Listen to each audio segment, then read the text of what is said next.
Hello student, आज हम लोग ग्लाइकोलाइसिस टॉपिक को डिस्कस करेंगे। और ग्लाइकोलाइसिस में हम लोग उसके स्टेप के बारे में पढ़ेंगे। 10 स्टेप प्रोसेस होता है। सबसे पहले तो हम लोग ये समझेंगे ग्लाइकोलाइसिस है क्या। तो ग्लाइकोलाइसिस को डिस्कवर किए थे इमेडेन मेयरहॉफ हार्नस साइंटिस्ट थे, और इसका जो साइट होता है वो साइटोप्लाज्म में होता है। अब एक्चुअली समझना ये है कि ग्लाइकोलाइसिस होता क्या है। तो ग्लाइकोलाइसिस में होता ये है कि जो ग्लूकोज है in the presence of oxygen और in the absence of oxygen, मतलब कि ऑक्सीजन प्रेजेंस होगा या तो ऑक्सीजन अब्सेंस होगा, तब भी प्रोसेस होगा ग्लाइकोलाइसिस। और ग्लाइकोलाइसिस में one molecule of glucose converted into two molecules of pyruvic acid either in the presence of oxygen or absence of oxygen। मतलब ये ग्लाइकोलाइसिस का प्रोसेस जो है वो ऑक्सीजन होगा तब भी होगा और ऑक्सीजन नहीं होगा तब भी होगा, और वन मॉलिक्यूल ऑफ ग्लूकोज जो है वो चेंज होता है 2 मोल्स ऑफ पायरुविक एसिड में। अब ये 10 स्टेप प्रोसेस होता है, और इसी प्रोसेस को आज हम लोग समझेंगे कि ग्लूकोज से 2 मॉलिक्यूल्स ऑफ पायरुविक एसिड कैसे बनता है। तो सबसे पहला जो स्टेप इसका ये होता है कि glucose change into glucose 6 phosphate, और ग्लूकोज 6 फॉस्फेट में चेंज हो रहा है।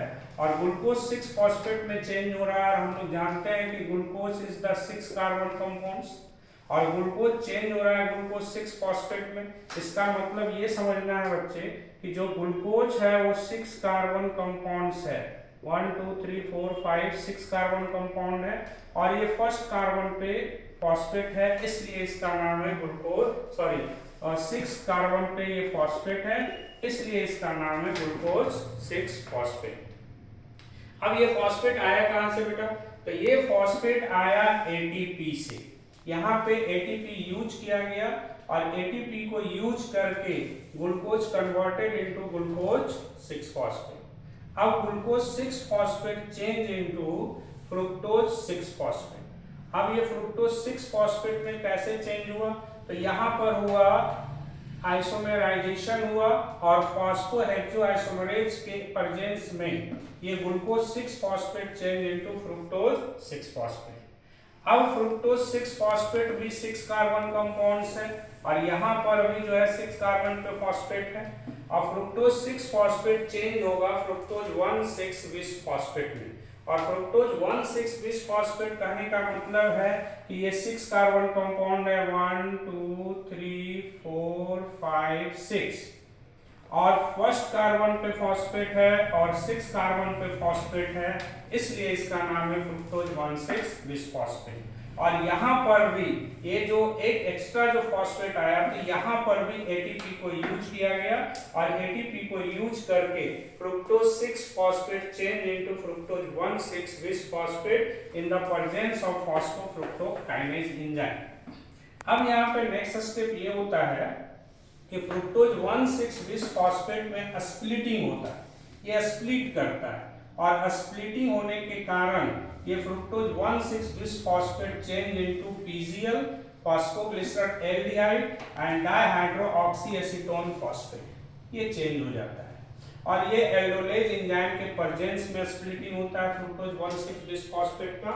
अब ये फ्रुक्टोज 1,6 बिस फॉस्फेट जब स्प्लिट करता है तो पीजीएल बनता है और डीएचएपी बनता है। ये दोनों एक दूसरे के आइसोमर हैं, इसलिए यहाँ पे एंजाइम यूज करते हैं हम लोग फॉस्फोट्रायोज आइसोमरेज। अब ये 1 मॉलिक्यूल पीजीएल और डीएचएपी 1 मॉलिक्यूल दोनों एक दूसरे के आइसोमर हैं, और यहाँ पे पीजीएल का होगा डिहाइड्रोजनेशन। अब ये एक मॉलिक्यूल मतलब अब यहाँ से जो कुछ भी होगा वो 2 मॉलिक्यूल का होगा। अभी तक हम लोग जो भी यहाँ से यहाँ देख रहे थे वो सारा कुछ हो रहा था 1 मॉलिक्यूल का प्रोसेस, लेकिन 1 पीजीएल और डीएचपी आपस में आइसोमर है, कंबाइन कर रहे हैं। अब यहाँ पे डिहाइड्रोजनेशन का प्रोसेस होगा, और फॉस्फोग्लिसरॉल एल्डिहाइड, जब भी डिहाइड्रोजनेशन होगा तो एल्डिहाइड चेंज इनटू एसिड। अब ये पीजीएल चेंज हो जाएगा 1,3 बाई पीजी, यानी 1,3 बाई फॉस्फोग्लिसरेट एसिड या 1,3 बाई फॉस्फोग्लिसरेट। अब ये 1,3 बाइफॉस्फोग्लिसरेट होगा तो यहाँ पे डिहाइड्रोजनेशन का प्रोसेस होगा, यहाँ से हाइड्रोजन रिमूव होगा और NADH चेंज इनटू NADH2। और यहाँ पे फॉस्फेट कहाँ से आया, तो यहाँ पे 1,3 ये 3 जो H3PO4 यहाँ पर फॉस्फेट देगा। अब क्या है कि 1,3 बाई कीजिए तो भाई ये जो होता है ये 3 कार्बन कंपाउंड है, ये भी 3 कार्बन कंपाउंड है और ये भी 3 कार्बन कंपाउंड है। तो ये 3 कार्बन कंपाउंड है, ये 2 मोल है तो 6 कार्बन कंपाउंड है और हम लोग 6 कार्बन कंपाउंड को ही देख रहे हैं। अब नेक्स्ट स्टेप क्या है कि 1,3 बाई कीजिए चेंज इनटू 3 फॉस्फोग्लिसरेट या 3 फॉस्फोग्लिसरिक एसिड। अब यहाँ पे फॉस्फेट जो है अब यहाँ पर ATP बन रहा है, ठीक है, मतलब 1,3 बाई PGA से फॉस्फेट निकल रहा है और ये चेंज हो जाता है 3 फॉस्फोग्लिसरेट में और यहाँ पर 2 ATP का फॉर्मेशन होता है in the presence of phosphoglycerate kinase. It is also 3 carbon compound.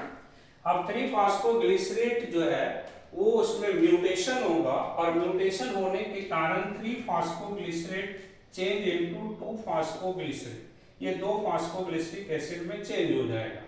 अब 2 फॉस्फोग्लिसरिक एसिड में एनोलेज एंजाइम के प्रेजेंस में यहाँ पे वाटर निकलेगा, रिमूव होगा और 2 फॉस्फोग्लिसरेट चेंज इनटू फॉस्फोइनाइल पायरोवेट। ये भी 3 कार्बन कंपाउंड्स हैं, ये भी 3 कार्बन कंपाउंड्स हैं। अब phosphoenol pyruvate change into pyruvic acid in the presence of pyruvate kinase. और यहाँ पे काइनेज एंजाइम अगर यूज हो रहा है तो यहाँ पे ATP का फॉर्मेशन होगा, तो 2 ATP यूज होके 2 ATP बना रहा है और फॉस्फोइनाइल चेंज हो रहा है किस चीज में, पायरोविक एसिड में हो रहा है। तो इस तरह से हम लोग देख रहे हैं कि 1 molecule glucose change into 2 molecule of pyruvic acid.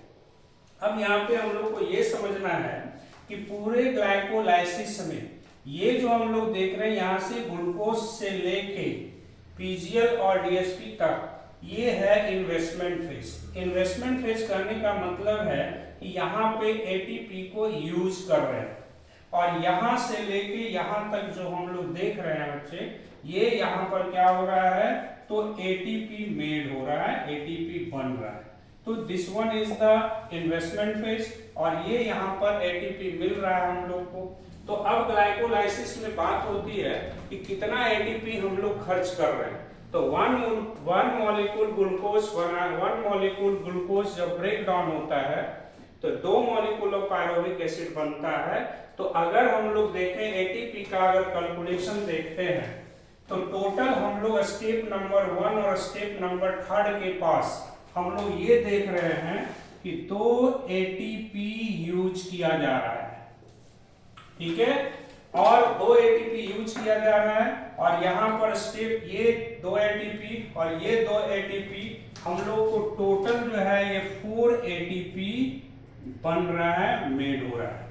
तो अब अगर ATP से पूछा जाए कि भाई नेट गेन ATP कितना होगा, तो नेट गेन ATP 2 ATP होगा, 4 - 2 ATP 2 ATP नेट गेन होगा। अब यहाँ पे 2 तरह से क्वेश्चन होगा।